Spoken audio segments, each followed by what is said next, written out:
Magandang hapon mga kabay. Meron po akong estimate dito mga kabay, Stanley cordless. Ayan po.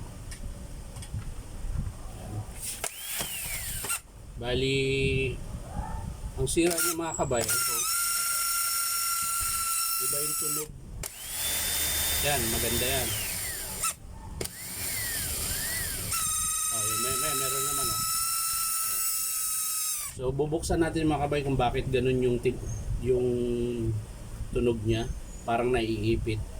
So bubuksan natin mga kabay, samahan niyo po ako. Sino ba yung pambukas?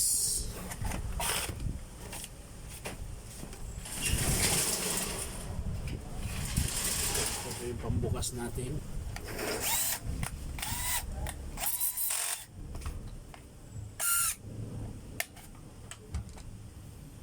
Kung bakit ganun ang tunog.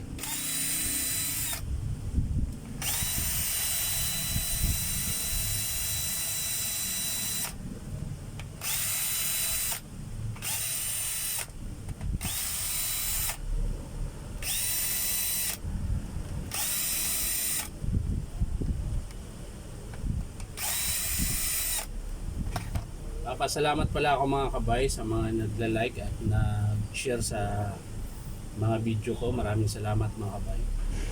Maraming salamat sa mga ka-reels natin dyan mga kabay. Lalong-lalo na sa mga nag-share mga kabay. Salamat.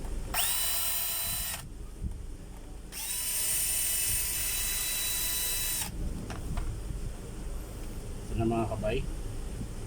Nabuksan na natin mga kabay. Bakit? Ay, yun lang.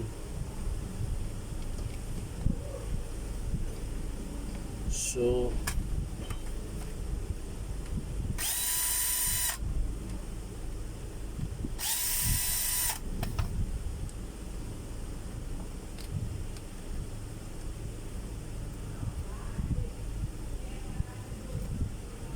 ayan mga kabay. Ito po yung motor tsaka switch nung Stanley na cordless 18 volts mga kabay. Ngayon, kasi dito naman sa drum set niya mga kabay, okay naman, walang problema. Meron siyang hammer. Okay pa rin yung impact screwdriver niya, okay pa. So dito ang problema ng mga kabay, bakit maingay. Ayan. So, natin.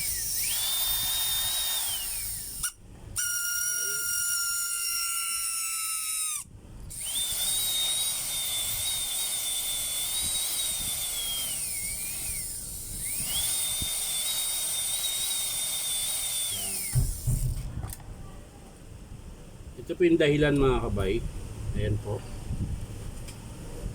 Yung bushing po dito. Ito. Ayan po. Alog na po siya. Kaya maingay mga kabay. Tapos, ang isa pang dahilan, kaya palitan na natin yung motor nito. Gawa nung yung carbon niya mga kabay, hindi nakikita eh. Itong carbon kasi nito nasa loob. Kailangan mong baklasin to. Eh wala naman tayong mabibiling carbon nito kasi buo to mga kabay. So ang bibilin mo nito, motor talaga. So kailangan nating i-estimate to mga kabay yung motor para gumana siya ng maayos. So ito lang po mga kabay, kung sakasakaling i-approve ng customer, yung motor po ang papalitan natin.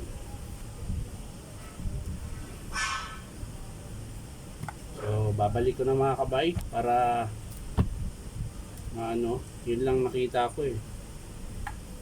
Akala ko kasi mga kabay, isang klase nito, meron kasing natatanggal yung carbon dito lang sa gilid. Pwede siyang hugutin. Ito wala oh.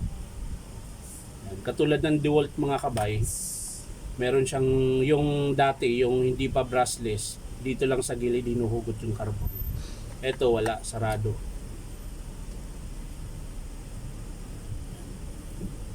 So wala tayong magagawa nito mga kabay, kundi i-estimate natin. Kasi yun naman talaga ginagawa natin.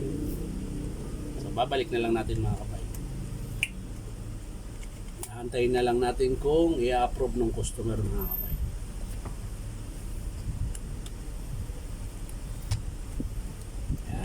balik na lang natin sa dati. Yan. Angat mo konti. Angat, angat. Ayan.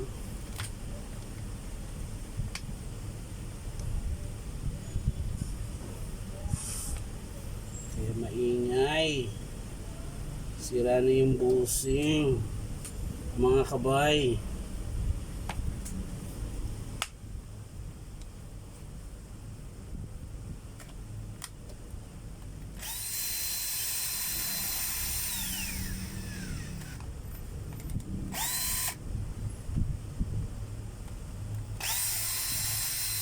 Five minutes.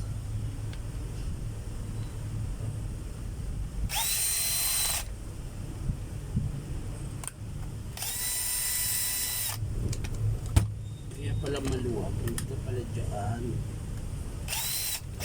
Maluwag pala. Pati nga housing ng mga kapay. Lustrade na yung ibang kabitan ng screw.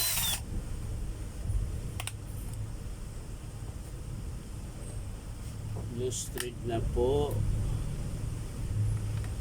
Kabitan ng screw.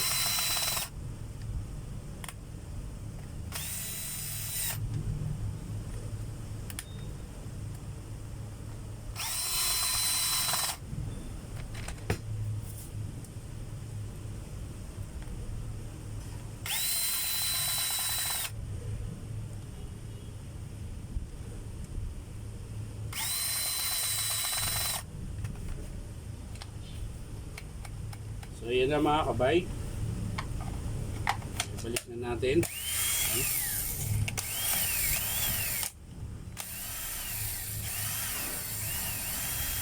Minsan naman okay siya. Minsan naman hindi. So yan lang mga kabay. Abang-abang na lang sa mga susunod na video ko. Maraming salamat. Bye bye.